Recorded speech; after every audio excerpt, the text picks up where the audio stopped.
All right. How many of you guys have some overripe banana sitting around? I always do. So I tend to put them in the fridge or freezer and forget about them. And so then I have way too many just to make some banana bread. I have to make a ton of banana bread. So what we're going to do today is make a pie. Here we're going to use only two, but we can make more than one pie. But I'm going to show you just one pie today, with just two bananas. Here, this is about 300 grams. So that's all I want for this.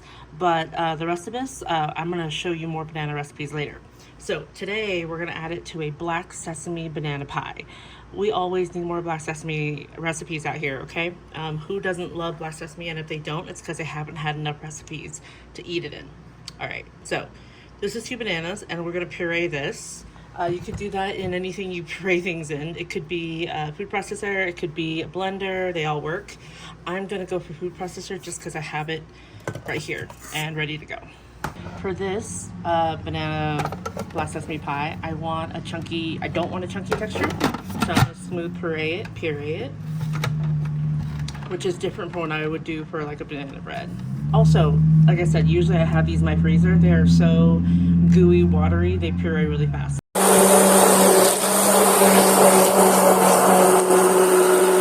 So this is pureed from fresh. It'll take a little more.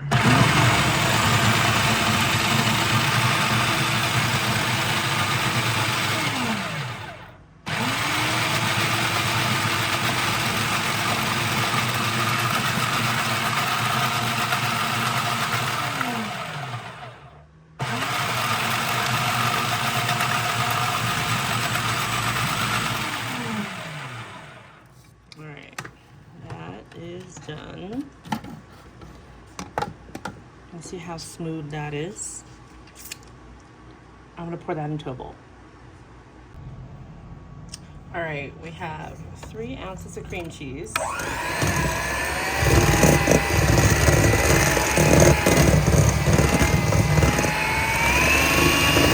be hard to talk over this.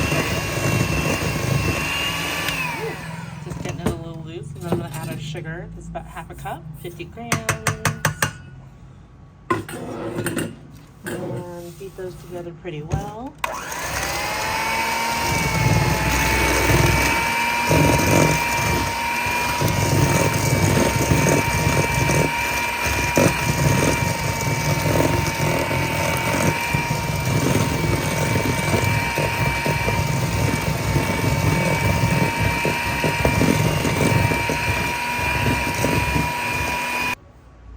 I'm going to scrape down the sides a little and keep beating a little longer just to make sure it's well incorporated. I see some sugar crystals all around the place, so just getting those in there.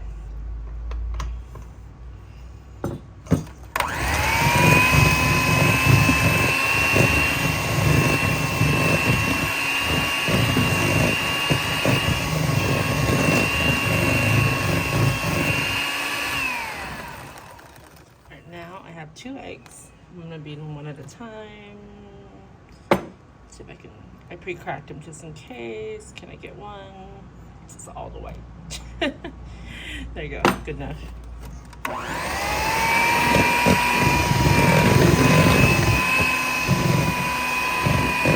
spin the bowl around.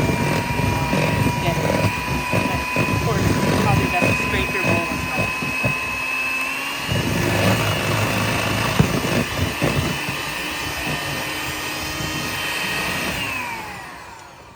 Excited to share this pie. I love bananas and I love black sesame. I really don't think we have enough black sesame desserts out there though. A lot of black sesame desserts are like really fancy cakes, or they're very traditional. And I love all of them, but it would be nice to just accept black sesame as an ingredient that we can use in lots of different things. So here's one way to do it. We're gonna add it into a pie.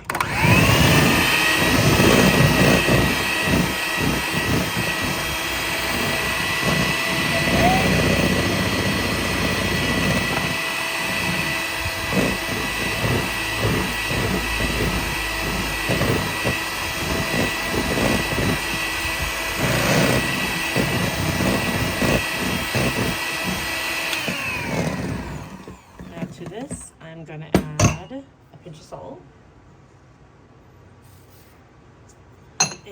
quarter teaspoon of vanilla, which I'm gonna eyeball. Ooh, that might have been a lot, but vanilla is delicious. And we're gonna do a quarter cup of heavy cream. Ooh. Scrape all this in here. Ooh. Get all that off the spatula. And then we're just gonna mix it up again real quick. Scrape the sides. Get all that good stuff in there.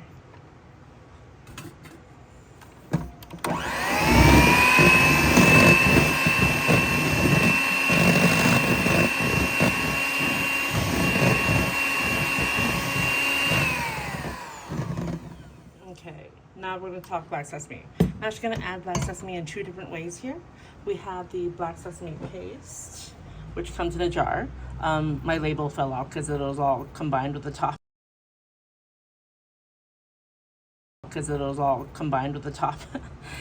But we also have black sesame powder, or ground black sesames. So this, of course, if you grind your own, you can toast the whole black sesames and then grind them.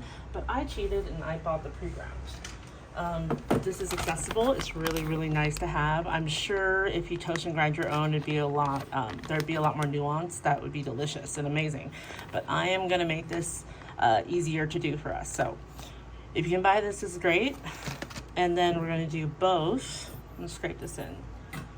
The black sesame paste, which looks like black tar. And I don't know if you've ever opened a jar of tahini. You do need to do some mixing to make sure that it's not all glunky. It's usually pretty uneven, like natural peanut butter. Oh, I love that color. Okay, so this is black sesame paste. And there are a few different brands that I know of that are really common, at least in the Bay Area, that I've seen at the different grocery stores, whether it's Ranch 99, Lion Market, Marina, any of the above. So, and I also see that it's available on Amazon. So there's also, there's just a lot of resources now. So hopefully this is something accessible that you can try making. Okay. And of course, like I said, black sesame powder. So that was 3 tablespoons of each, which ends up being about 40 grams of the black sesame paste. Honestly, it's hard to measure on tablespoons. I did it today, but I made sure it was also 40 grams. And also the 3 tablespoons of black sesame powder was about 25 grams. One note, you saw how dark that black sesame paste was. If you fling it everywhere, it's just gonna be like dark Sharpie marks all over your kitchen, so be careful. That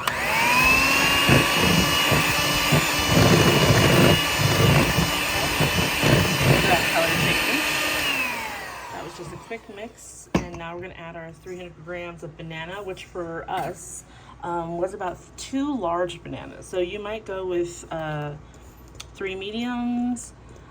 If you really love banana, you could add more. It actually can take it. I dialed it back a little bit so that you can get a good balance between the two.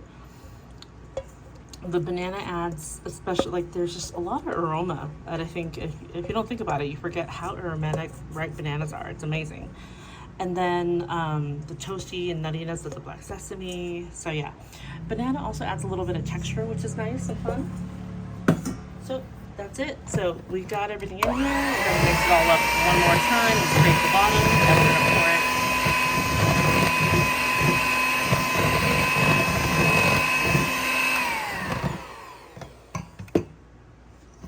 I beat it pretty well in the beginning with the cream cheese just to make sure it's all fluffy and nice, but now I'm trying to not beat it too much.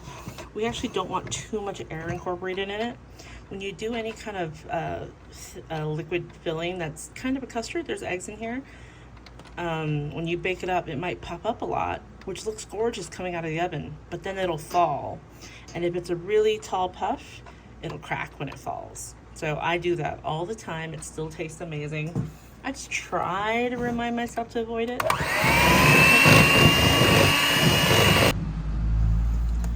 All All right, so now I'm gonna bring in our par-baked crust. This is a par-baked flaky pie pastry, and there's a video up on the channel on how to make that and also how to par-bake. I browned this one a little much. I've been discovering my oven's hot spots, as you can see, so no one's gonna care if there's a little burn spot, but we already have one. You see, my oven tends to be hot on the 2 different sides. Now I know, but I'm not gonna fix that because it's fine. So I'm gonna pour this into there. It's funny, so sometimes I use these pie plates. Got these on Amazon, and they're the USA Baking, and I love them. They're sturdy, they're great, they're easy to wash. But a lot of times I also use disposable pie plates, and they happen to be just a little shallower. So depending on, they're the same diameter, but just depending on which pie plate I'm using, I might have too much filling or not enough. So this is perfect. I always tend to overfill. You'll see whenever I make a pie on the in the videos for the disposable ones, I'm definitely overfilling and they spill over. So this is perfect. It's right up to the right under the edge. I just have a little bit of lip there. So this is gonna go into a 350 oven, probably for 40 minutes. I'll check at 30, but you're gonna look for a little jiggle in the middle like we always do for custard pie, and I'll be back. Okay, we're back. This pie cooked for about 35 minutes. Actually, I think I overcooked it a little. So we're gonna cut into it. We're gonna see what happens. But normally, I look for a little jiggle in the middle. My oven is hotter than normal today. So we're gonna figure it out. There is no jiggle, but we're gonna go through this together. We'll take a slice, take a bite. Once this cools off, we're gonna let it cool off for a few hours and check it out. All right, we'll be back. Okay, this is our black sesame banana pie. It's well rested, so let's cut into it. Definitely sunk in a little bit as well. This is the one where I actually think I might have, my oven is a little too hot and I gotta figure out the temps, but it still looks great. Let's cut into it and check it out. So I've made this pie at least 5 times before, so it's generally got a really nice balanced black sesame and banana flavor. Oops, this is where I cheated. I snuck a piece in there because it's a little thin. It's fine. I'm gonna snack on that. Ooh, oh, crispy. Okay, and remember this was a par-baked crust, so therefore I had a head start. Wow, that's a clean cut. Ooh, look at that, creamy. Okay. So with this, it's got a great color. And usually I serve this with whipped cream and some sliced bananas on top. Because then you'll let people know that it's got banana in there. You can't really tell just looking at it. So I've used up all my bananas already though. So let's see. It doesn't, I mean, the whipped cream obviously is great, but the sliced banana, it's more for a signal. You don't really need it because there's so much banana flavor in here already. So I put sliced bananas on there. It really is just a signal to the person grabbing pie. So yeah, that texture, I think that cream cheese really helps smooth it out, even though my oven was a little hot. So let's try it out. The cream cheese and the banana together helps so much. And so it's a lot of aromatic, creamy banana, a little bit of tang from the cream cheese, and then a lot of deep dark nuttiness from the combo of like the sesame seeds, the ground up sesame seeds, and the black sesame paste together. So I definitely wanted more black sesame in there. So it's definitely equal. They're both fighting it out, but I love it. If you like banana and black sesame, you want to try that combo together. This pie comes together pretty easily with just a little bit of cream cheese and some old bananas or overripe bananas. All right, I hope you try that.